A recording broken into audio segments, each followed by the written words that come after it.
अस्सलाम वालेकुम गाइस। आज की वीडियो में हम जानेंगे कि जॉफ्री चौसर को फादर ऑफ इंग्लिश पोइट्री क्यों कहा जाता है।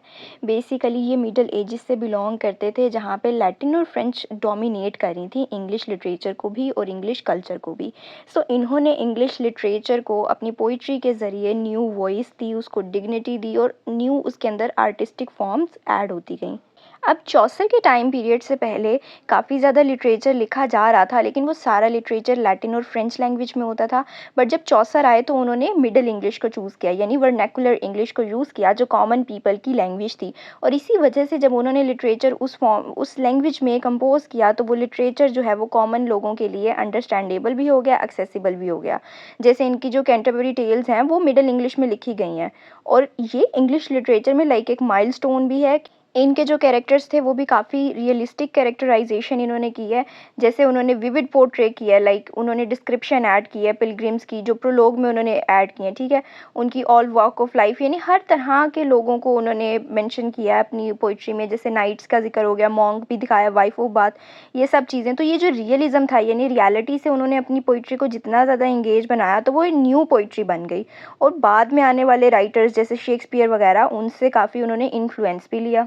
और चौसर ने सिर्फ किसी एक सिंगल थीम पे काम नहीं किया या दो मेजर थीम्स पे काम नहीं किया। इन्होंने काफ़ी ज़्यादा थीम्स, जैसे रोमांस हो गया, रिलीजन भी, ह्यूमर भी, स्टायर भी, मोरालिटी, ह्यूमन नेचर, सारी वैरायटी ऑफ थीम्स को डिस्कस किया। और इसी वजह से लाइक इंग्लिश पोइट्री जो है उसको अपनी एक यूनिवर्सल क्वालिटी मिल गई, यानी वो हर किसी के लिए कहीं ना कहीं रिलेटेबल भी हो गई, इंगेजेबल भी हो गई, अंडरस्टैंडेबल भी हो गई। इनकी जो नरेशन है उसमें भी ये काफ़ी ज़्यादा स्ट्रॉन्ग है, लाइक स्टोरी टेलिंग ऐसी है कि सबको समझ आ जाती है।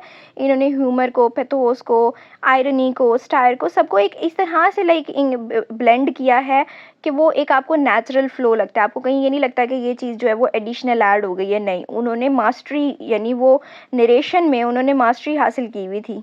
चौसर की ही वजह से राइम्ड कपलेट, आइम्बिक पेंटामीटर वगैरह फेमस हो गए। और ये जो चीज़ें थी ये फाउंडेशन बनती गई फ्यूचर की इंग्लिश पोइट्री के लिए। लाइक ये ऐसे था कि ये ट्रेंड सेट कर रहे थे, स्टैंडर्ड सेट कर रहे थे, बाद में लोग फॉलो कर रहे थे।